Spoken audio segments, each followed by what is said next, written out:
Speaker, the President of the United States.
Members of Congress, the President of the United States.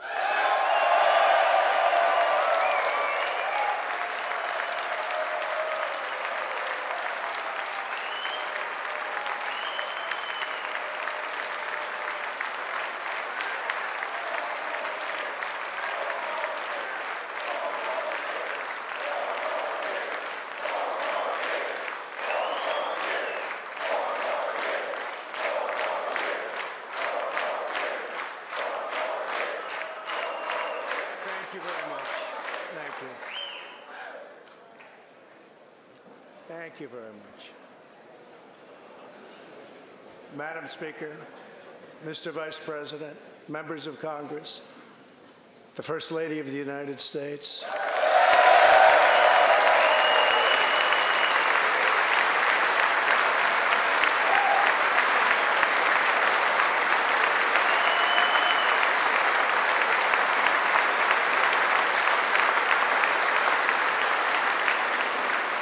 And my fellow citizens, 3 years ago, we launched the Great American Comeback.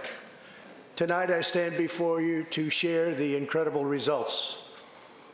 Jobs are booming, incomes are soaring, poverty is plummeting, crime is falling, confidence is surging, and our country is thriving and highly respected again.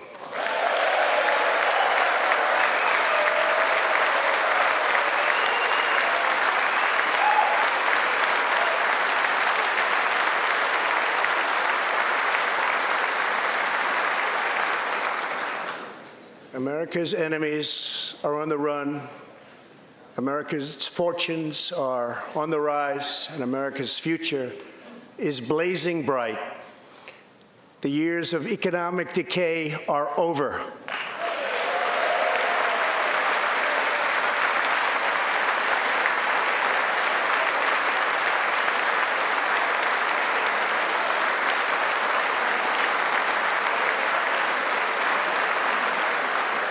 The days of our country being used, taken advantage of, and even scorned by other nations are long behind us. Gone too are the broken promises, jobless recoveries, tired platitudes, and constant excuses for the depletion of American wealth, power, and prestige. In just 3 short years, we have shattered the mentality of American decline, and we have rejected the downsizing of Americans' destiny. We have totally rejected the downsizing. We're moving forward at a pace that was unimaginable just a short time ago, and we are never, ever going back.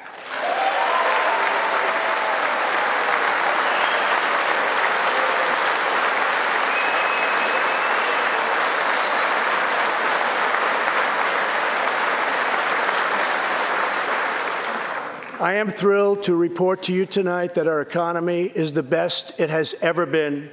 Our military is completely rebuilt, with its power being unmatched anywhere in the world, and it's not even close. Our borders are secure. Our families are flourishing. Our values are renewed. Our pride is restored. And for all of these reasons, I say to the people of our great country, and to the members of Congress, the state of our union is stronger than ever before.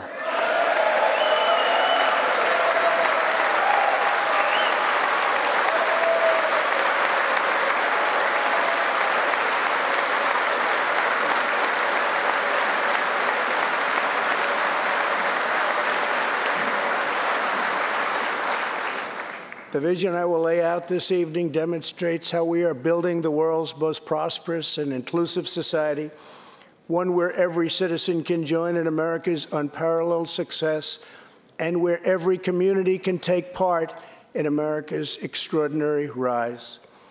From the instant I took office, I moved rapidly to revive the U.S. economy, slashing a record number of job-killing regulations, enacting historic and record-setting tax cuts, and fighting for fair and reciprocal trade agreements.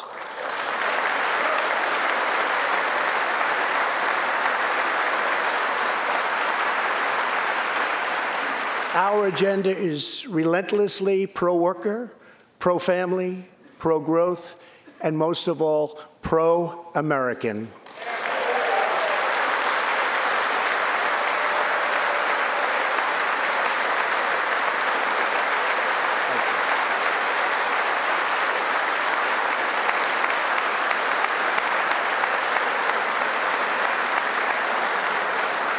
Thank you.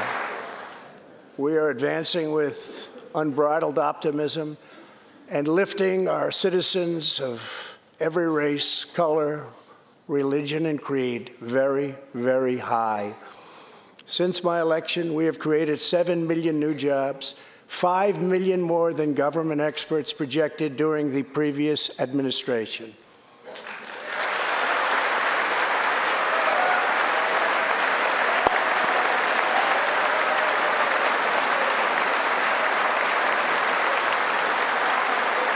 The unemployment rate is the lowest in over half a century. And very incredibly, the average unemployment rate under my administration is lower than any administration in the history of our country.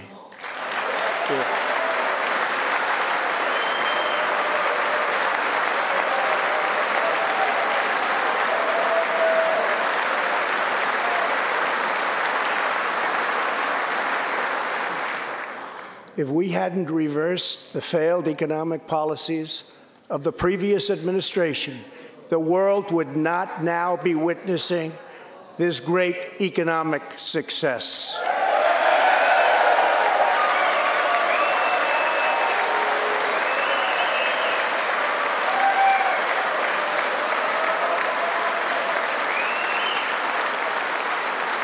The unemployment rate for African Americans, Hispanic Americans, and Asian Americans has reached the lowest levels in history.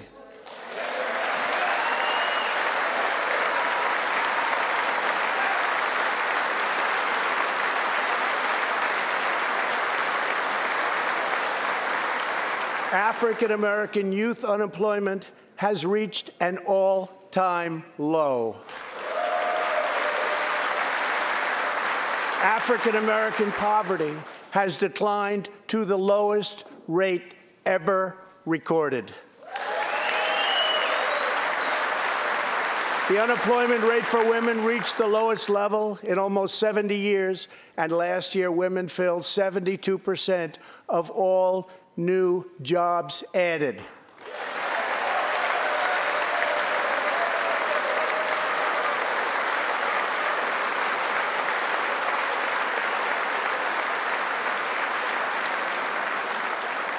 The veterans' unemployment rate dropped to a record low.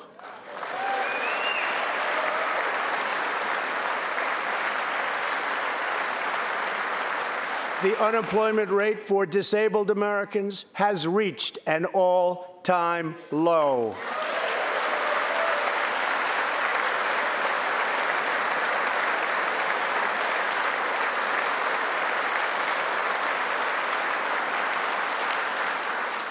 Workers without a high school diploma have achieved the lowest unemployment rate recorded in U.S. history.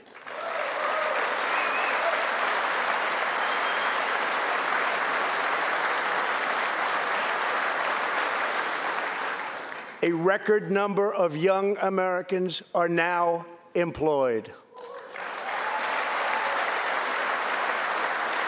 Under the last administration, more than 10 million people were added to the food stamp rolls.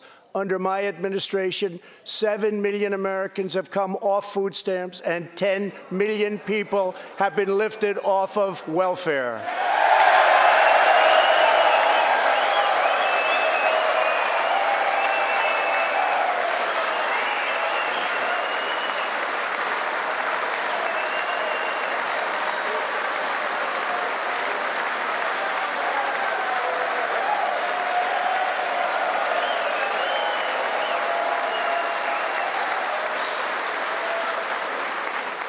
In 8 years under the last administration, over 300,000 working-age people dropped out of the workforce.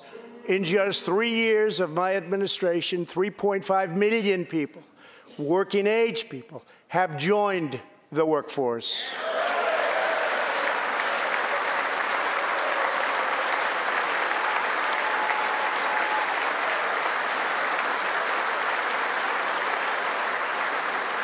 Since my election, the net worth of the bottom half of wage earners has increased by 47%, 3 times faster than the increase for the top 1%.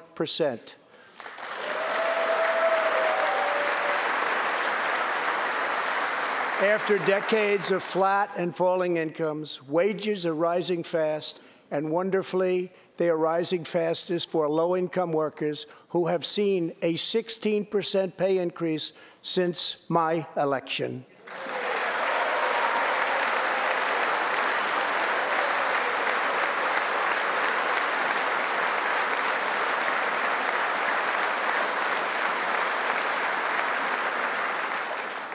This is a blue-collar boom.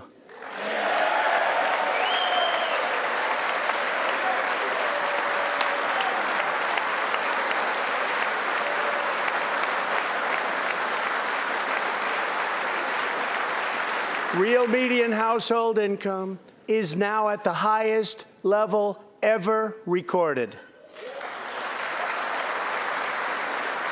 Since my election, U.S. stock markets have soared 70%, adding more than $12 trillion to our nation's wealth, transcending anything anyone believed was possible. This is a record. It is something that every country in the world is looking up to. They admire.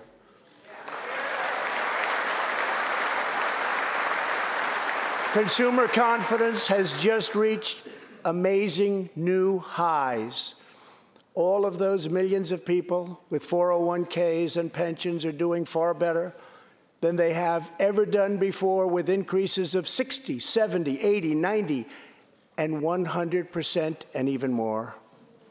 Jobs and investments are pouring into 9,000 previously neglected neighborhoods, thanks to Opportunity Zones, a plan spearheaded by Senator Tim Scott as part of our great Republican tax cuts.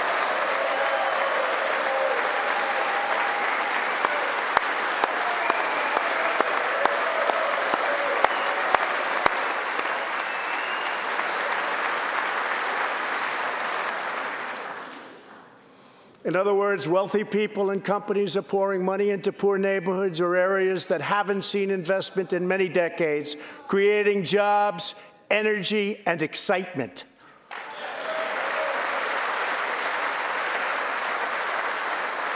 This is the first time that these deserving communities have seen anything like this.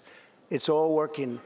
Opportunity Zones are helping Americans like Army veteran Tony Rankins from Cincinnati, Ohio. After struggling with drug addiction, Tony lost his job, his house, and his family. He was homeless. But then Tony found a construction company that invests in Opportunity Zones.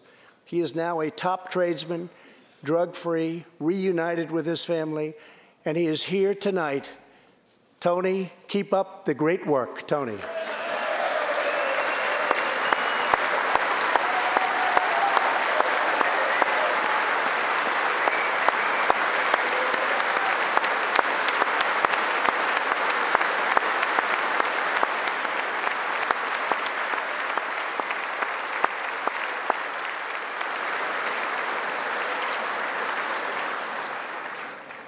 Thank you, Tony. Our roaring economy has, for the first time ever, given many former prisoners the ability to get a great job and a fresh start. This second chance at life is made possible because we passed landmark criminal justice reform into law.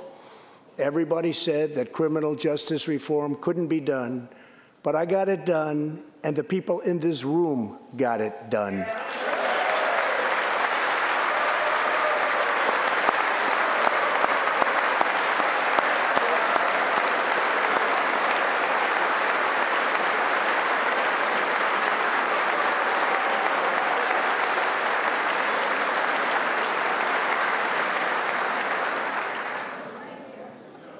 Thanks to our bold regulatory reduction campaign, the United States has become the #1 producer of oil and natural gas anywhere in the world, by far.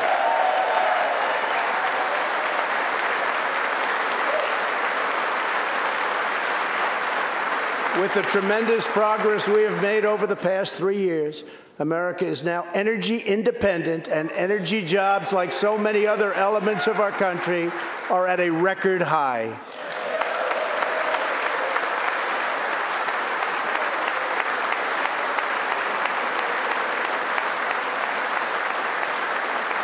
We are doing numbers that no one would have thought possible just 3 years ago. Likewise, we are restoring our nation's manufacturing might, even though predictions were, as you all know, that this could never, ever be done. After losing 60,000 factories under the previous 2 administrations, America has now gained 12,000 new factories under my administration, with thousands upon thousands of plants and factories being planned or being built.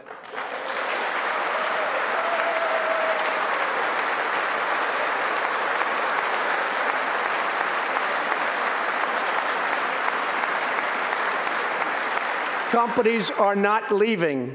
They are coming back to the USA. The fact is that everybody wants to be where the action is, and the United States of America is indeed the place where the action is. One of the biggest promises I made to the American people was to replace the disastrous NAFTA trade deal.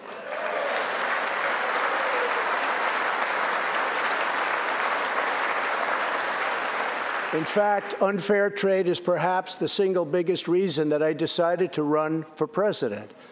Following NAFTA's adoption, our nation lost 1 in 4 manufacturing jobs. Many politicians came and went, pledging to change or replace NAFTA, only to do so, and then absolutely nothing happened. But unlike so many who came before me, I keep my promises. We did our job.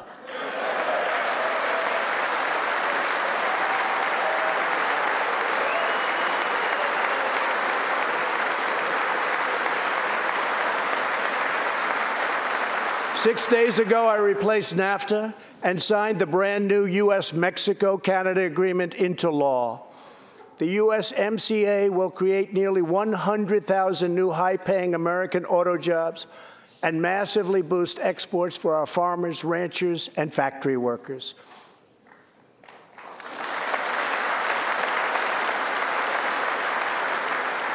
It will also bring trade with Mexico and Canada to a much higher level, but also to be a much greater degree of fairness and reciprocity. We will have that fairness and reciprocity, and I say that finally because it's been many, many years that we were treated fairly on trade. This is the first major trade deal in many years to earn the strong backing of America's labor unions. I also promised our citizens that I would impose tariffs to confront China's massive theft of America's jobs. Our strategy has worked. Days ago, we signed the groundbreaking new agreement with China that will defend our workers, protect our intellectual property, bring billions and billions of dollars into our treasury, and open vast new markets for products made and grown right here in the USA.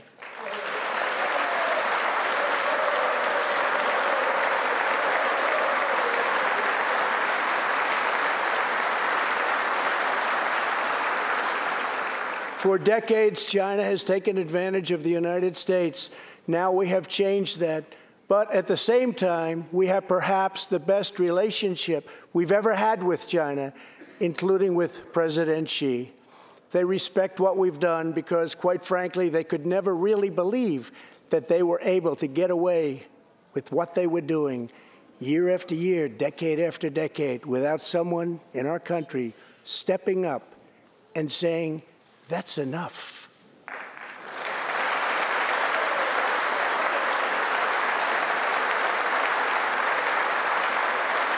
Now we want to rebuild our country, and that's exactly what we're doing. We are rebuilding our country. As we restore American leadership throughout the world, we are once again standing up for freedom in our hemisphere. That's why my administration reversed the failing policies of the previous administration on Cuba.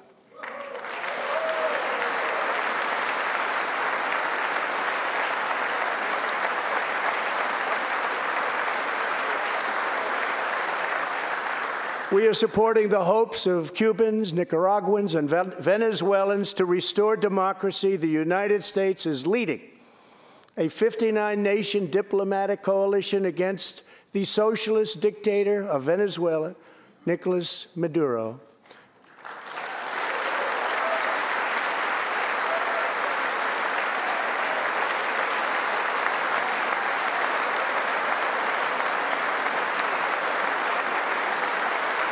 Maduro is an illegitimate ruler, a tyrant who brutalizes his people, but Maduro's grip on tyranny will be smashed and broken.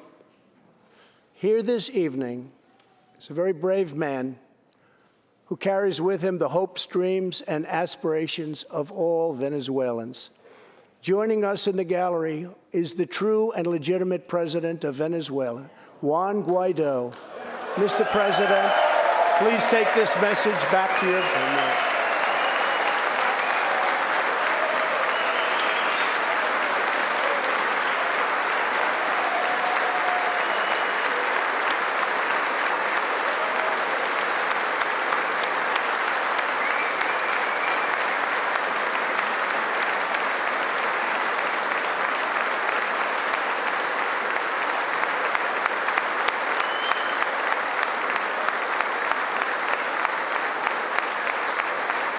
Thank you, Mr. President.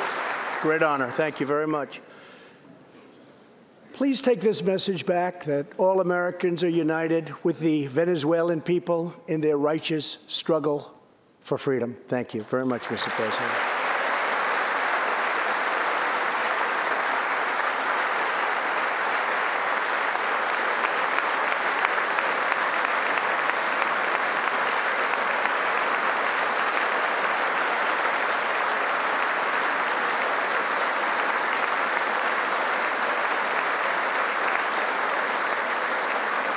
Thank you very much.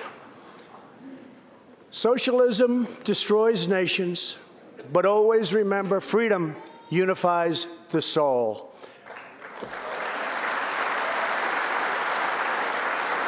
To safeguard American liberty, we have invested a record-breaking $2.2 trillion in the United States military.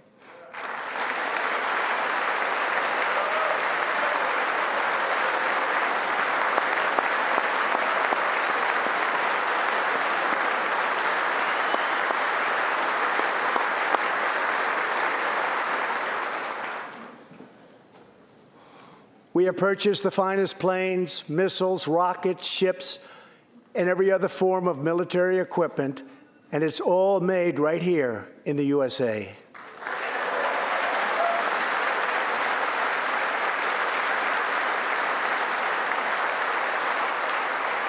We are also getting our allies, finally, to help pay their fair share.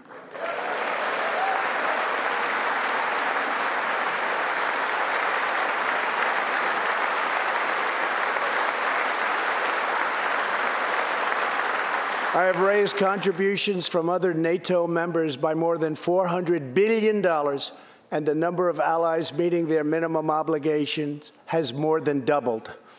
And just weeks ago, for the first time since President Truman established the Air Force, more than 70 years earlier, we created a brand new branch of the United States Armed Forces.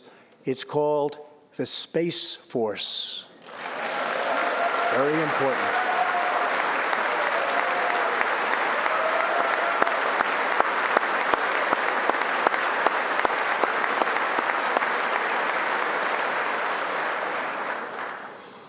In the gallery tonight, we have a young gentleman, and what he wants so badly, 13 years old, Ian Launfay.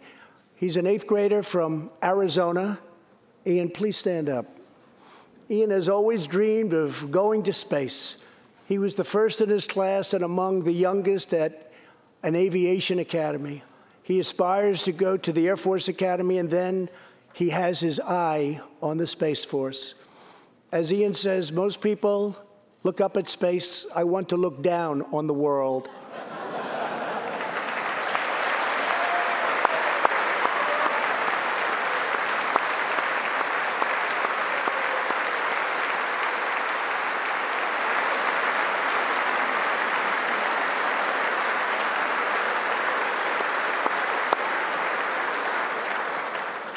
But sitting behind Ian tonight is his greatest hero of them all.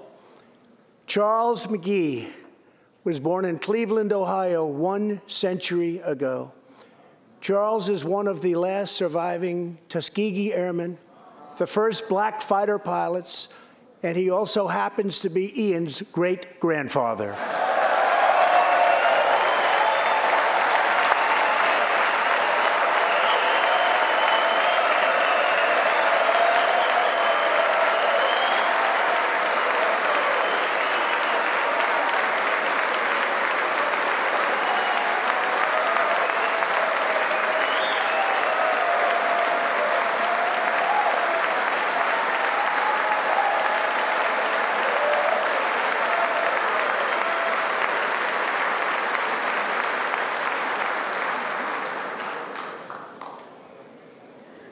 incredible story. After more than 130 combat missions in World War II, he came back home to a country still struggling for civil rights and went on to serve America in Korea and Vietnam. On December 7th, Charles celebrated his 100th birthday.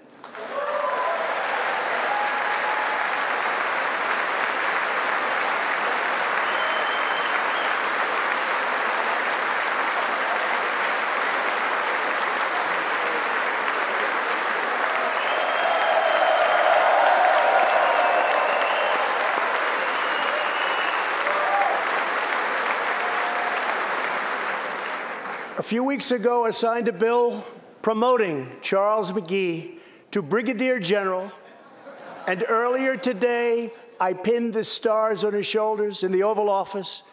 General McGee, our nation salutes you. Thank you, sir.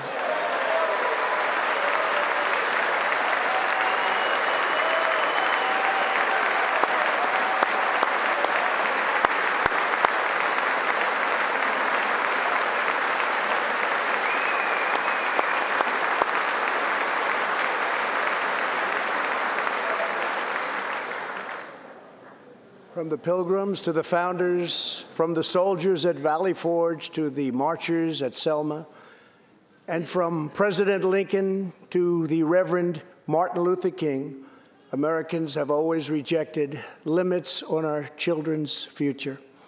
Members of Congress, we must never forget that the only victories that matter in Washington are victories that deliver for the American people.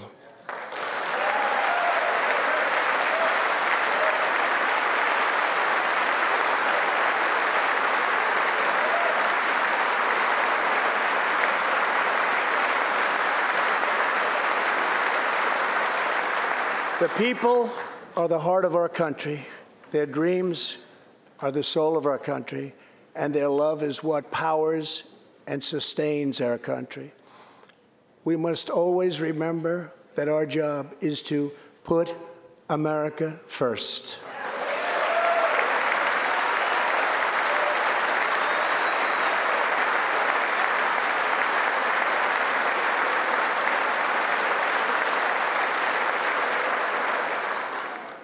The next step forward in building an inclusive society is making sure that every young American gets a great education and the opportunity to achieve the American dream. Yet for too long, countless American children have been trapped in failing government schools. To rescue these students, 18 states have created school choice in the form of opportunity scholarships. The programs are so popular that tens of thousands of students remain on a waiting list. One of those students is Janiyah Davis, a fourth grader from Philadelphia. Janiyah.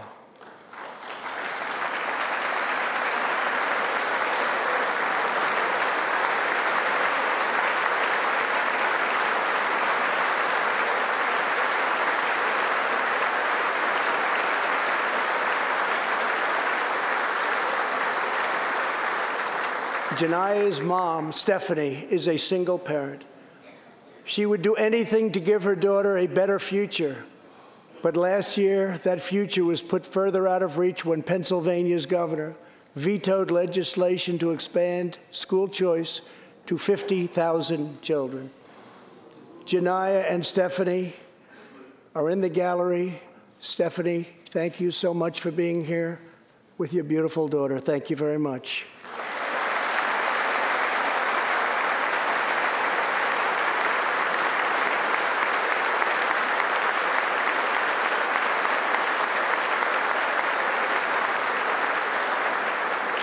But Janiyah, I have some good news for you, because I am pleased to inform you that your long wait is over.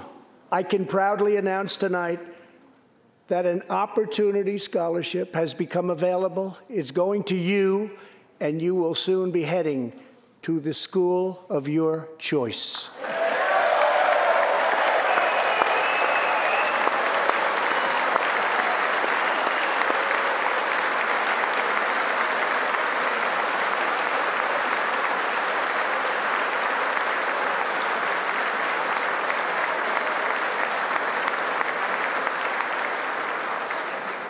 Now I call on Congress to give 1 million American children the same opportunity Janiyah has just received.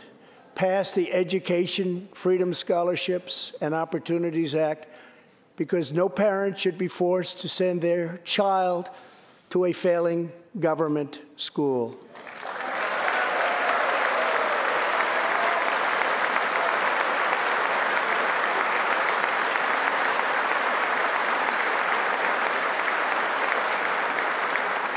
Every young person should have a safe and secure environment in which to learn and to grow.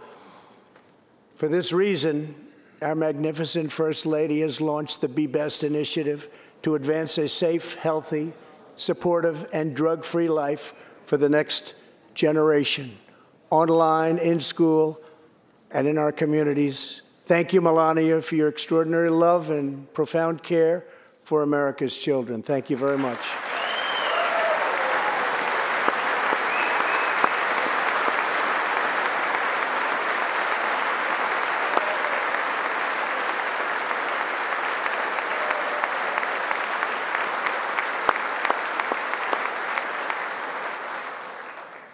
My administration is determined to give our citizens the opportunities they need, regardless of age or background. Through our pledge to American workers, over 400 companies will also provide new jobs and education opportunities to almost 15 million Americans. My budget also contains an exciting vision for our nation's high schools. Tonight, I ask Congress to support our students and back my plan to offer vocational and technical education in every single high school in America.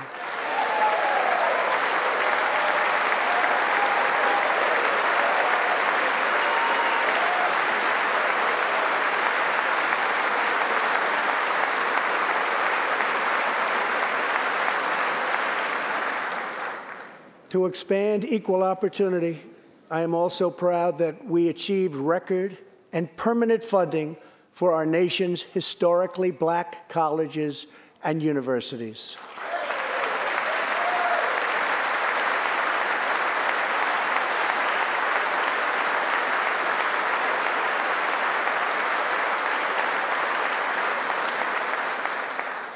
A good life for American families also requires the most affordable, innovative, and high-quality health care system on earth. Before I took office, health insurance premiums had more than doubled in just 5 years. I moved quickly to provide affordable alternatives. Our new plans are up to 60% less expensive and better.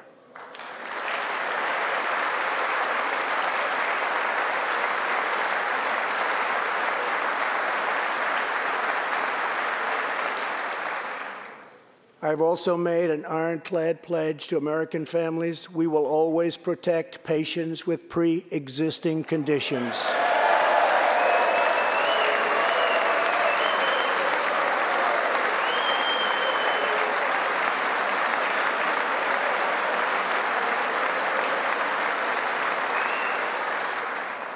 And we will always protect your Medicare, and we will always protect your Social Security, always.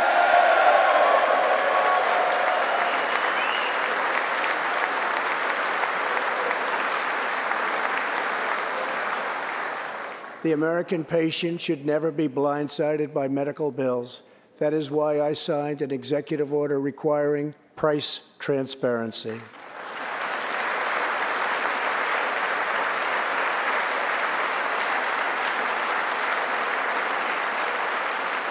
Many experts believe that transparency, which will go into full effect at the beginning of next year, will be even bigger than health care reform. It will save families massive amounts of money for substantially better care.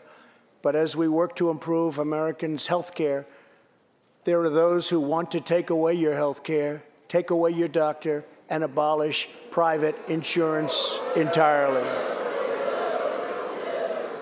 132 lawmakers in this room have endorsed legislation to impose a socialist takeover of our health care system, wiping out the private health insurance plans of 180 million very happy Americans. To those watching at home tonight, I want you to know we will never let socialism destroy American health care.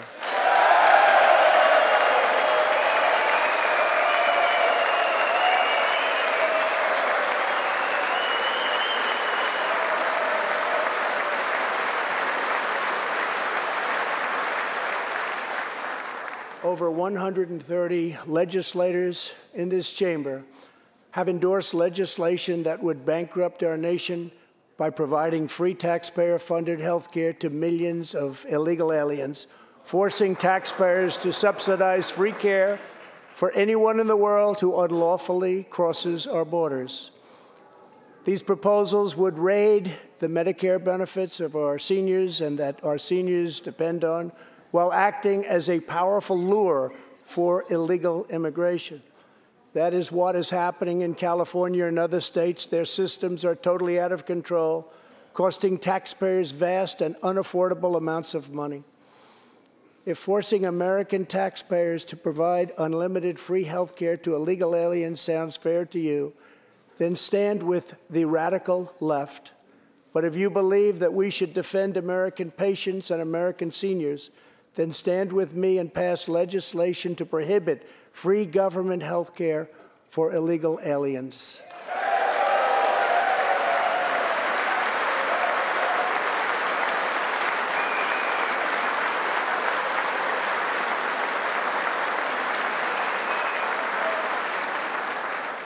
This will be a tremendous boon to our already very strongly guarded southern border, where, as we speak, a long, tall, and very powerful wall is being built.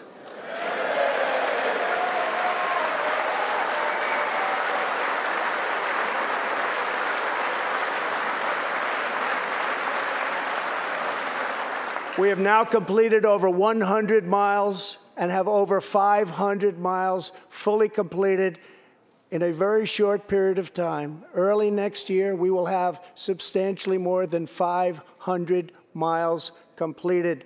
My administration is also taking on the big pharmaceutical companies. We have approved a record number of affordable generic drugs, and medicines are being approved by the FDA at a faster clip than ever before.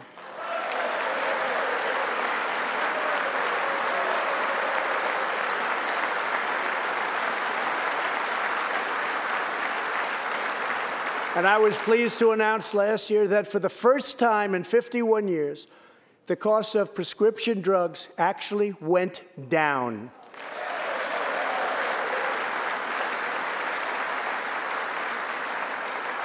And working together, Congress can reduce drug prices substantially from current levels. I've been speaking to Senator Chuck Grassley of Iowa and others in Congress in order to get something on drug pricing done, and done quickly and properly. I'm calling for bipartisan legislation that achieves the goal of dramatically lowering prescription drug prices. Get a bill on my desk, and I will sign it into law immediately.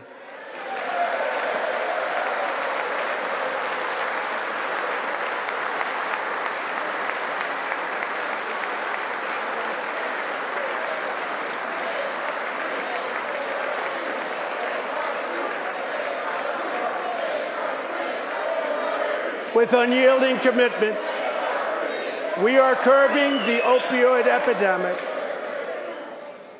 Drug overdose deaths declined for the first time in nearly 30 years.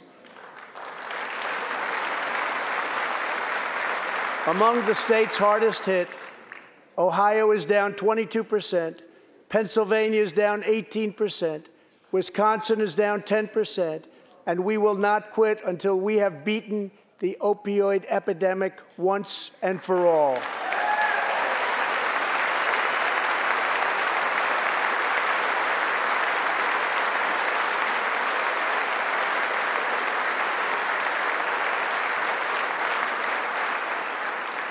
Protecting Americans' health also means fighting infectious diseases. We are coordinating with the Chinese government and working closely together on the coronavirus outbreak in China. My administration will take all necessary steps to safeguard our citizens from this threat. We have launched ambitious new initiatives to substantially improve care for Americans with kidney disease, Alzheimer's, and those struggling with mental health. And because Congress was so good as to fund my request, new cures for childhood cancer, and we will eradicate the AIDS epidemic in America by the end of this decade.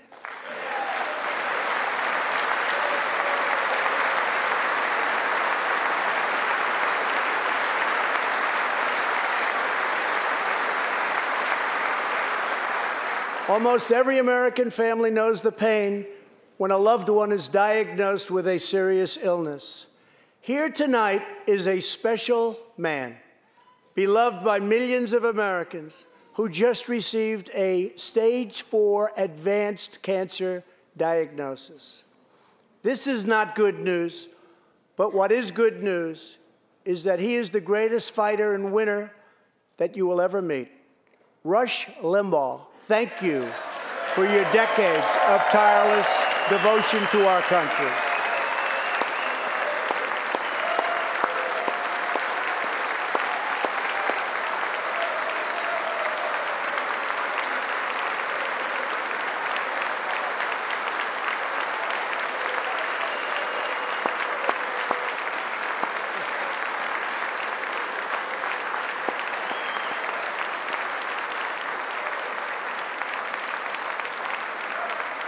And Rush, in recognition of all that you have done for our nation, the millions of people a day that you speak to and that you inspire, and all of the incredible work that you have done for charity, I am proud to announce tonight that you will be receiving our country's highest civilian honor, the Presidential Medal of Freedom.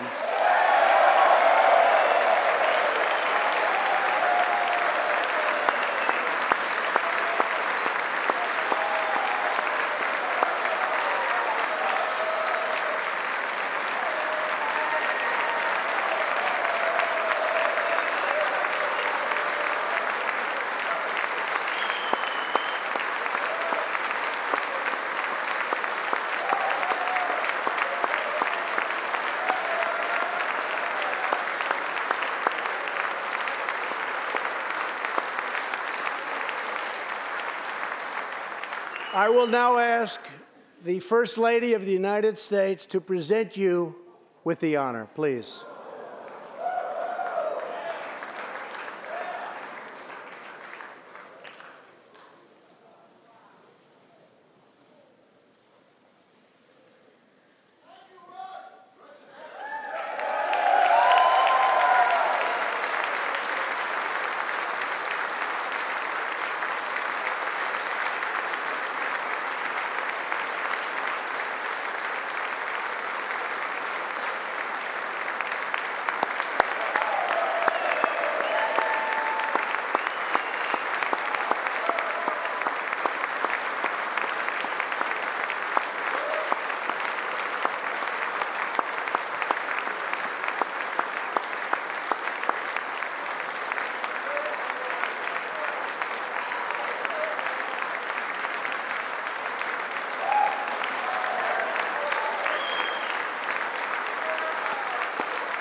Rush and Catherine, congratulations.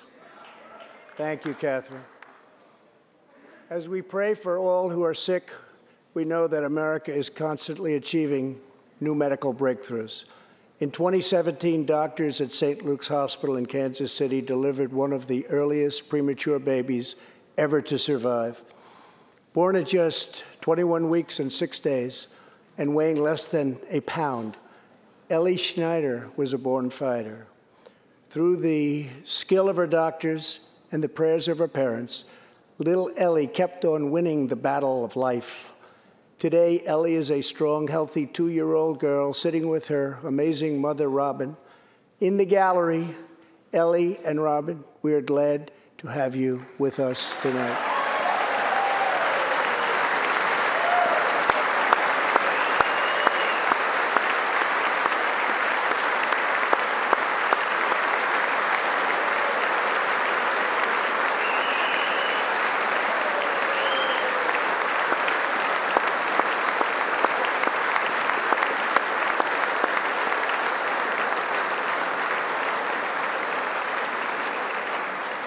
Ellie reminds us that every child is a miracle of life.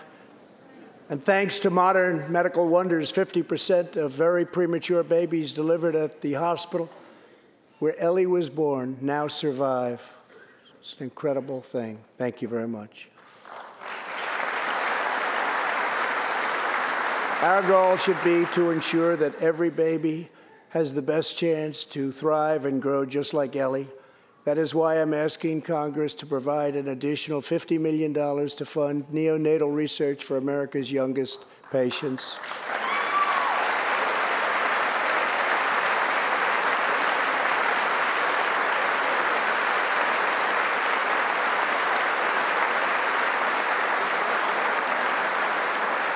That is why I'm also calling upon members of Congress here tonight to pass legislation finally banning the late-term abortion of babies.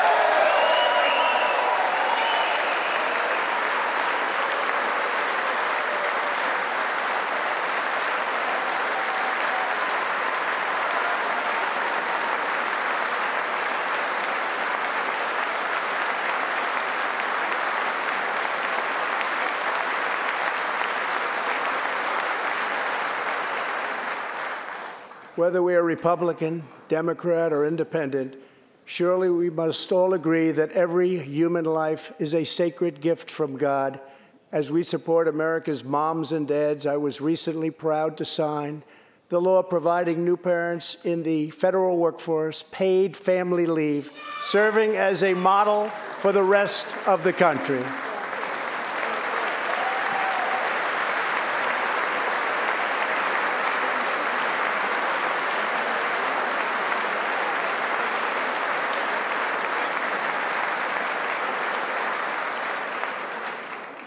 Now I call on Congress to pass the bipartisan Advancing Support for Working Families Act, extending family leave to mothers and fathers all across our nation.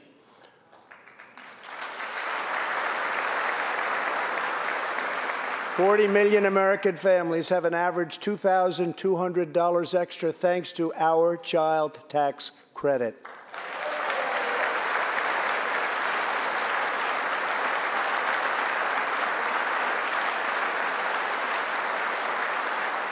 I've also overseen historic funding increases for high-quality child care, enabling 17 states to help more children, many of which have reduced or eliminated their wait lists altogether. And I sent Congress a plan with a vision to further expand access to high-quality child care and urge you to act immediately. To protect the environment, days ago I announced that the United States will join the 1 Trillion Trees Initiative, an ambitious effort to bring together government and private sector to plant new trees in America and all around the world.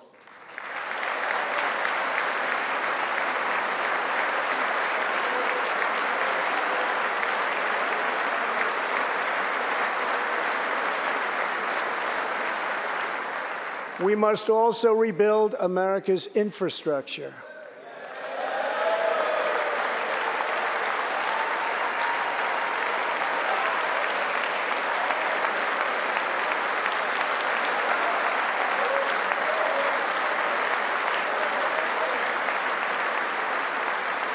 I ask you to pass Senator John Barrasso's highway bill to invest in new roads, bridges, and tunnels all across our land. I'm also committed to ensuring that every citizen can have access to high-speed internet, including and especially in rural America.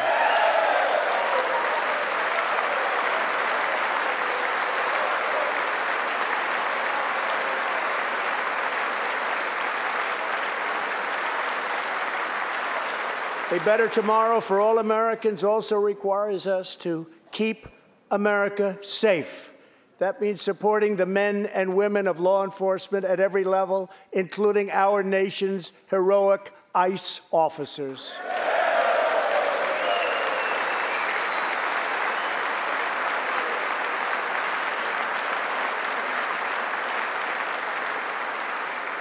Last year, our brave ICE officers arrested more than 120,000 criminal aliens charged with nearly 10,000 burglaries, 5,000 sexual assaults, 45,000 violent assaults, and 2,000 murders.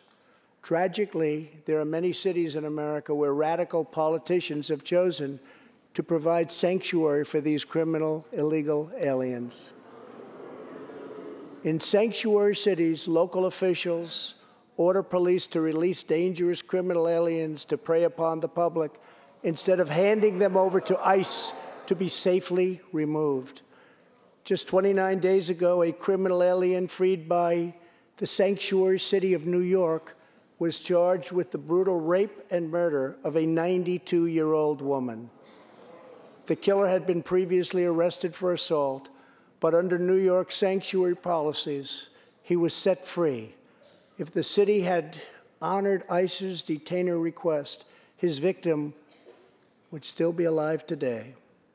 The state of California passed an outrageous law declaring their whole state to be a sanctuary for criminal illegal immigrants, a very terrible sanctuary with catastrophic results. Here is just one tragic example. In December 2018, California police detained an illegal alien with 5 prior arrests, including convictions for robbery and assault. But as required by California's sanctuary law, local authorities released him. Days later, the criminal alien went on a gruesome spree of deadly violence. He viciously shot one man going about his daily work. He approached a woman sitting in her car and shot her in the arm and in the chest. He walked into a convenience store and wildly fired his weapon. He hijacked a truck and smashed into vehicles, critically injuring innocent victims. One of the victims is a terrible, terrible situation. Died, 51-year-old American named Rocky Jones. Rocky was at a gas station when this vile criminal fired 8 bullets at him from close range, murdering him in cold blood. Rocky left behind a devoted family, including his brothers, who loved him more than anything else in the world. One of his grieving brothers is here with us tonight. Jody, would you please stand? Jody, thank you.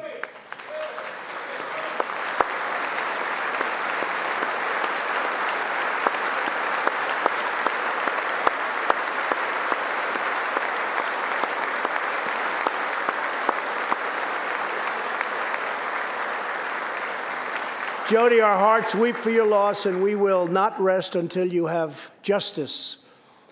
Senator Thom Tillis has introduced legislation to allow Americans like Jody to sue sanctuary cities and states when a loved one is hurt or killed as a result of these deadly practices.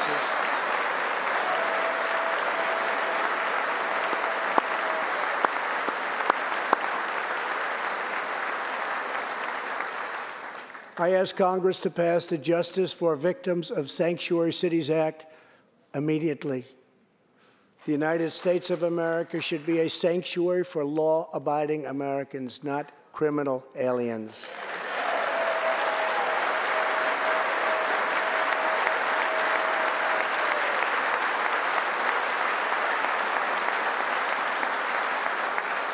In the last 3 years, ICE has arrested over 5,000 wicked human traffickers, and I have signed 9 pieces of legislation to stamp out the menace of human trafficking domestically and all around the globe. My administration has undertaken an unprecedented effort to secure the southern border of the United States.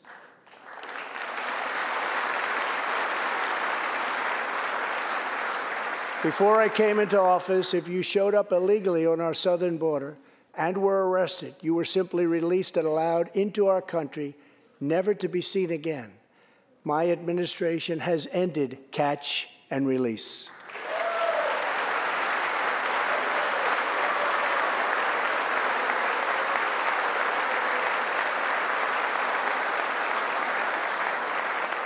If you come illegally, you will now be promptly removed from our country.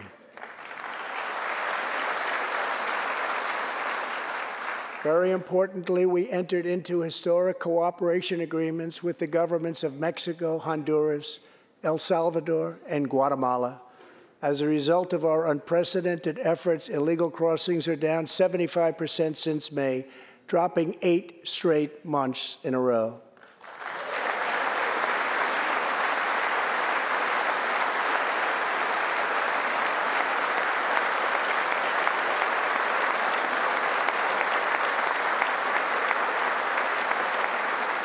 And as the wall rapidly goes up, drug seizures rise, and the border crossings are going down and going down very rapidly. Last year, I traveled to the border in Texas and met Chief Patrol Agent Raul Ortiz.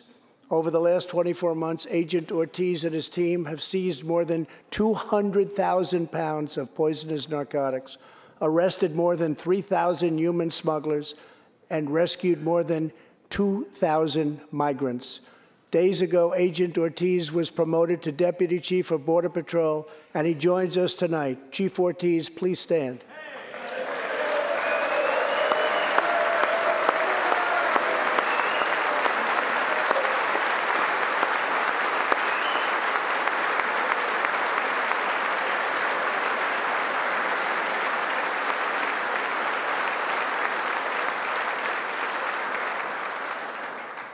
A grateful nation thanks you and all of the heroes of Border Patrol and ICE. Thank you very much. Thank you. To build on these historic gains, we are working on legislation to replace our outdated and randomized immigration system with one based on merit, welcoming those who follow the rules, contribute to our economy, support themselves financially, and uphold our values.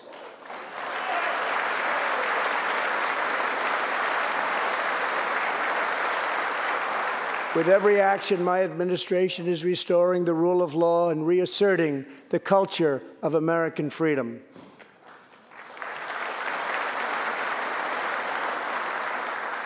Working with Senate Majority Leader Mitch McConnell, thank you, Mitch, and his colleagues in the Senate, we have confirmed a record number of 187 new federal judges to uphold our Constitution as written. This includes 2 brilliant new Supreme Court justices, Neil Gorsuch and Brett Kavanaugh. Thank you.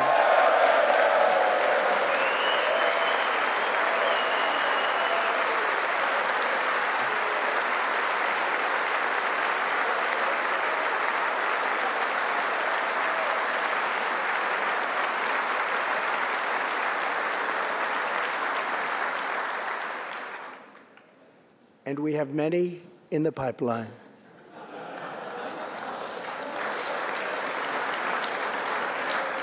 My administration is also defending religious liberty, and that includes the constitutional right to pray in public schools.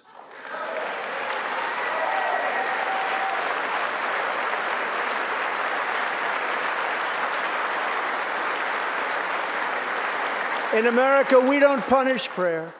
We don't tear down crosses. We don't ban symbols of faith. We don't muzzle preachers and pastors. In America, we celebrate faith. We cherish religion. We lift our voices in prayer, and we raise our sights to the glory of God. Just as we believe in the First Amendment, we also believe in another constitutional right that is under siege all across our country. So long as I am president, I will always protect your Second Amendment right to keep and bear arms.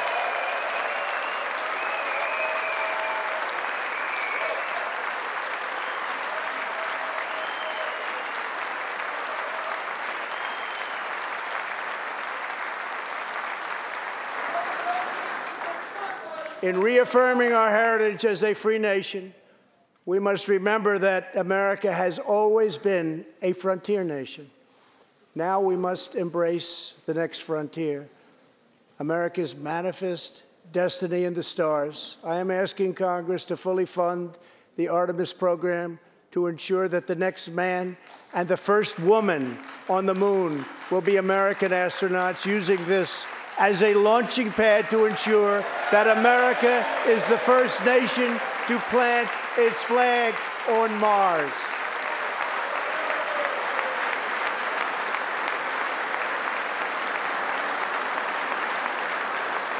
My administration is also strongly defending our national security and combating radical Islamic terrorism.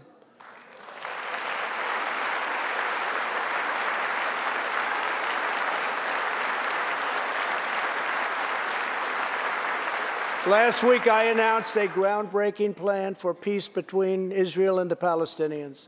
Recognizing that all past attempts have failed, we must be determined and creative in order to stabilize the region and give millions of young people the chance to realize a better future.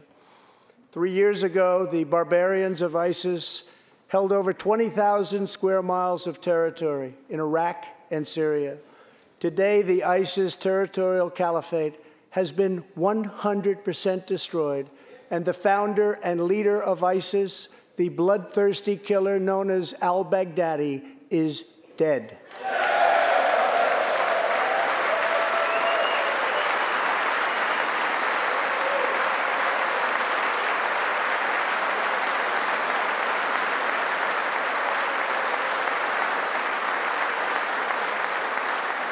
We are joined this evening by Carl and Marcia Mueller. After graduating from college, their beautiful daughter, Carla, became a humanitarian aid worker. She once wrote, "Some people find God in church, some people find God in nature, some people find God in love. I find God in suffering. I've known for some time what my life's work is, using my hands as tools to relieve suffering." In 2013, while caring for suffering civilians in Syria, Kayla was kidnapped, tortured, and enslaved by ISIS and kept as a prisoner of al-Baghdadi himself. After more than 500 horrifying days of captivity, al-Baghdadi murdered young, beautiful Kayla. She was just 26 years old. On the night that U.S. Special Forces operations ended al-Baghdadi's miserable life, the chairman of the Joint Chiefs of Staff, General Mark Milley, received a call in the Situation Room. He was told that the brave men of the elite Special Forces team that so perfectly carried out the operation had given their mission a name, Task Force 814. It was a reference to a special day, August 14th, Kayla's birthday. Carl and Marcia, America's warriors, never forgot Kayla, and neither will we. Thank you.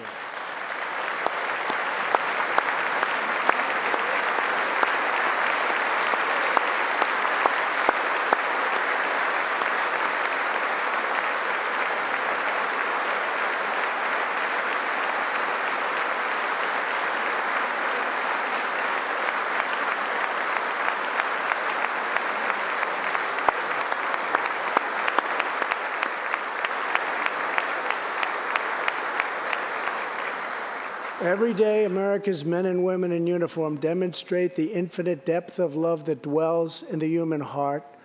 One of these American heroes was Army Staff Sergeant Christopher Hake.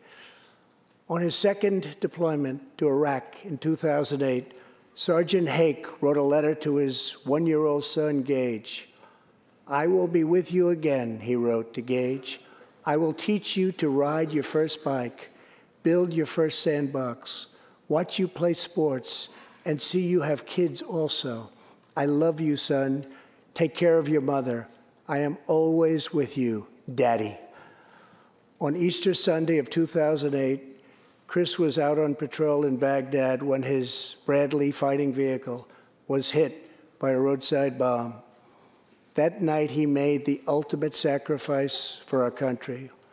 Sergeant Haig now rests in eternal glory in Arlington, and his wife, Kelly, is in the gallery tonight, joined by their son, who is now a 13-year-old and doing very, very well. To Kelly and Gage, Chris will live in our hearts forever. He is looking down on you now. Thank you.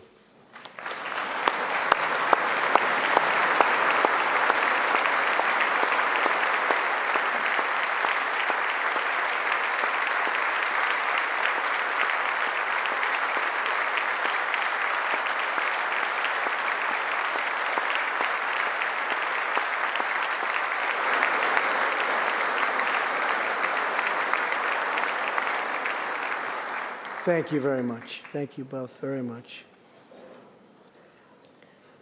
The terrorist responsible for killing Sergeant Haig was Qasem Soleimani, who provided the deadly roadside bomb that took Chris's life.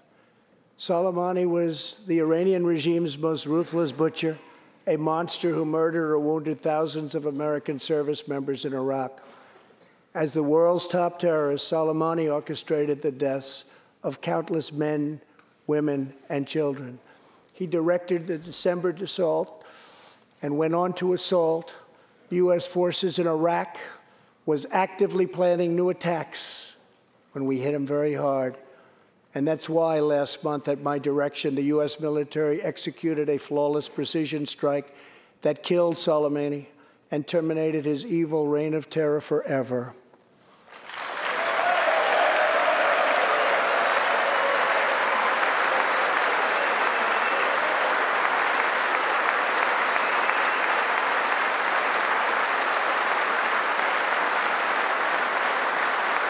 Our message to the terrorists is clear. You will never escape American justice. If you attack our citizens, you forfeit your life.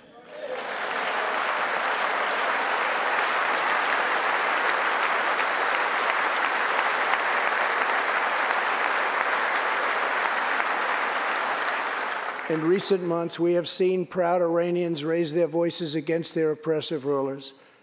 The Iranian regime must abandon its pursuit of nuclear weapons, stop spreading terror, death, and destruction, and start working for the good of its own people. Because of our powerful sanctions, the Iranian economy is doing very, very poorly. We can help them make a very good and short-time recovery. It can all go very quickly, but perhaps they are too proud or too foolish to ask for that help. We are here. Let's see which road they choose. It is totally up to them.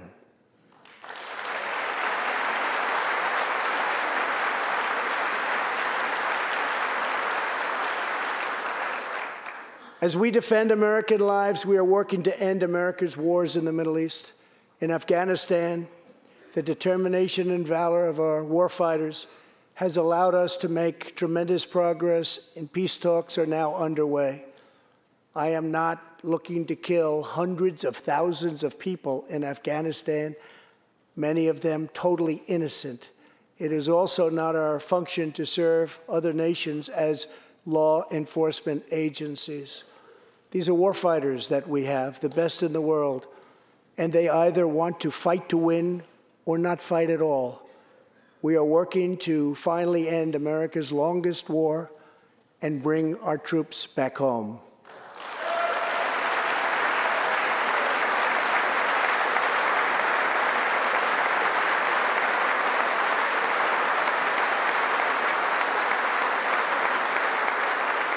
War places a heavy burden on our nation's extraordinary military families, especially spouses like Amy Williams from Fort Bragg, North Carolina, and her two children, 6-year-old Eliana and 3-year-old Rowan. Amy works full-time and volunteers countless hours, helping other military families. For the past 7 months, she has done it all while her husband, Sergeant First Class Townsend Williams, is in Afghanistan on his 4th deployment in the Middle East. Amy's kids haven't seen their father's face in many months. Amy, your family's sacrifice makes it possible for all of our families to live in safety and in peace, and we want to thank you. Thank you, Amy.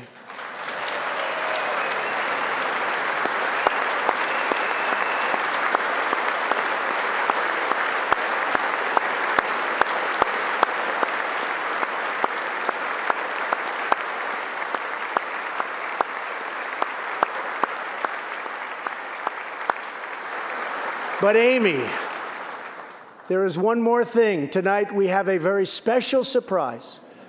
I am thrilled to inform you that your husband is back from deployment. He is here with us tonight, and we couldn't keep him waiting any longer.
Welcome home, Sergeant Williams. Thank you very much. As the world bears witness tonight, America is a land of heroes. This is a place where greatness is born, where destinies are forged, and where legends come to life. This is the home of Thomas Edison and Teddy Roosevelt, of many great generals, including Washington, Pershing, Patton, and MacArthur. This is the home of Abraham Lincoln, Frederick Douglass, Amelia Earhart, Harriet Tubman, the Wright brothers, Neil Armstrong, and so many more. This is the country where children learn names like Wyatt Earp, Davy Crockett, and Annie Oakley. This is the place where the Pilgrims landed at Plymouth and where Texas patriots made their last stand at the Alamo.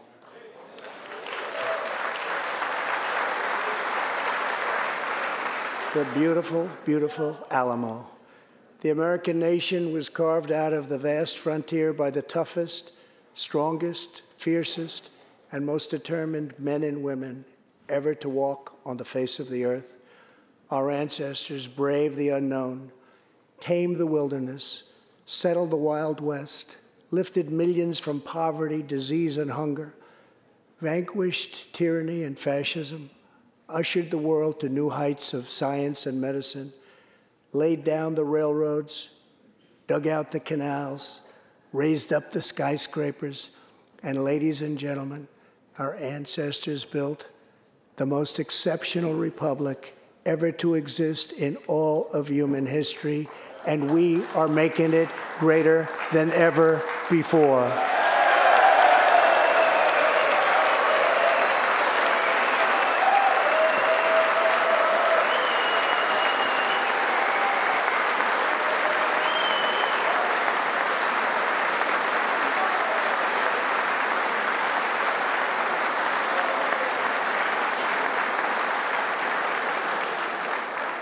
This is our glorious and magnificent inheritance.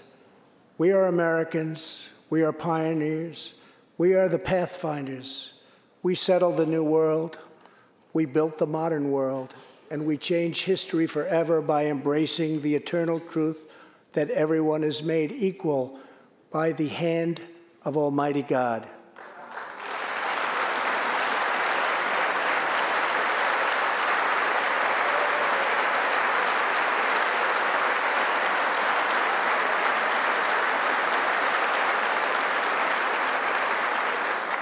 America is the place where anything can happen. America is the place where anyone can rise. And here, on this land, on this soil, on this continent, the most incredible dreams come true. This nation is our canvas, and this country is our masterpiece. We look at tomorrow and see unlimited frontiers just waiting to be explored. Our brightest discoveries are not yet known. Our most thrilling stories are not yet told. Our grandest journeys are not yet made. The American age, the American epic, the American adventure has only just begun. Our spirit is still young. The sun is still rising. God's grace is still shining. And my fellow Americans, the best is yet to come. Thank you, God bless you, and God bless America. Thank you very much.